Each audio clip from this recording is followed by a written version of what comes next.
پڑھیے الصلاۃ والسلام علیک یا رسول اللہ وعلی آلک واصحابک یا حبیب اللہ، الصلاۃ والسلام علیک یا نبی اللہ وعلی آلک واصحابک یا نور اللہ۔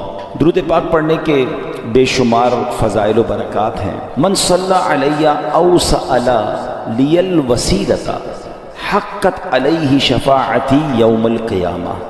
میرے آقا فرماتے ہیں جس نے مجھ پر درود شریف پڑھا یا اللہ پاک کی بارگاہ میں میرے لیے وسیلے کی دعا کی، قیامت کے دن اس پر میری شفاعت ثابت ہو گئی۔ درود پاک پڑھنا یہ شفاعت مصطفیٰ صلی اللہ علیہ وسلم حاصل کرنے کا بڑا پیارا طریقہ ہے۔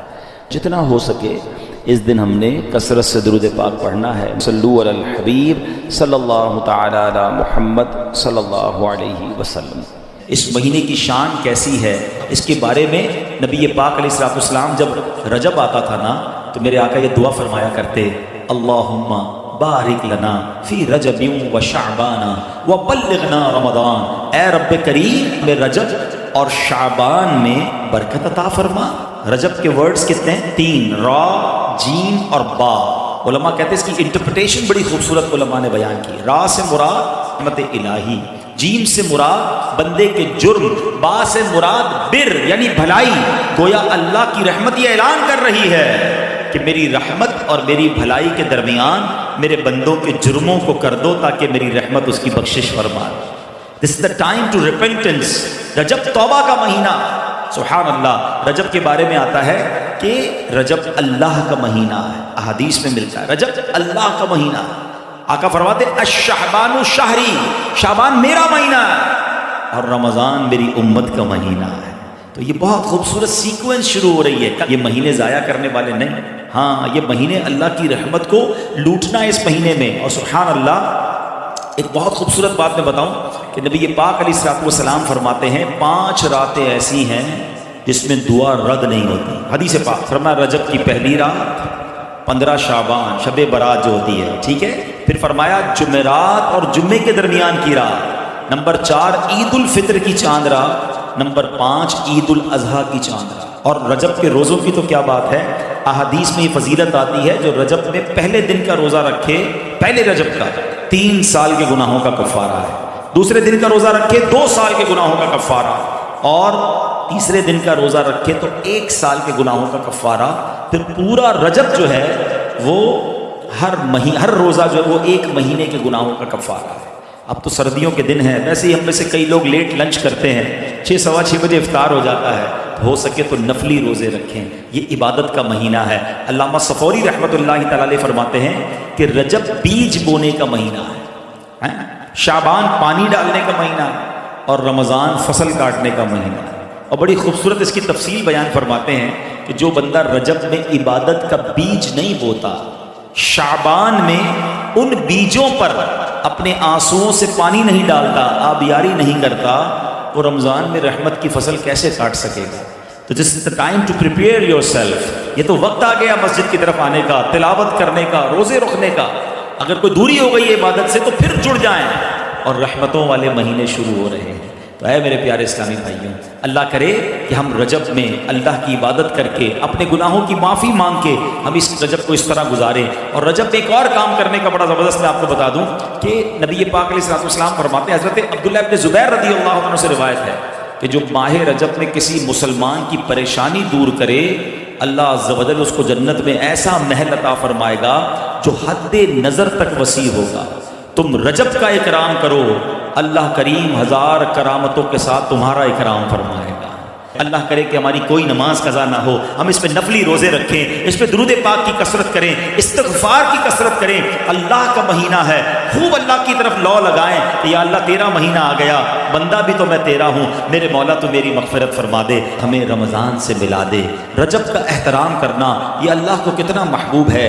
حضرت عیسیٰ روح اللہ علی نبینا علیہ الصلوۃ والسلام کے دور کا میں آپ کو ایک واقعہ سناتا ہوں کہ ایک شخص تھا، ایک مدت سے ایک عورت کے بارے میں اس کے دل میں برے خیالات تھے، اور ایک بار اس کو موقع ملا، اس عورت پر اس نے کنٹرول حاصل کر لیا۔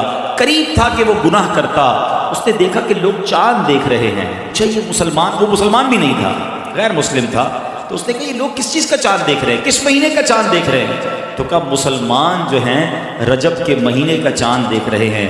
اللہ اکبر! جب اس نے سنا کہ رجب آ گیا ہے وہ اس عورت سے دور ہو گیا، گناہ سے باز رہا۔ اللہ کریم نے حضرت عیسیٰ علیہ السلام پر وحی بھیجی کہ اے عیسیٰ اس شخص کے پاس جاؤ، اس سے ملاقات کرو۔ جب آپ اس کے پاس گئے، اپنی تشریف آوری کا سبب بیان کیا۔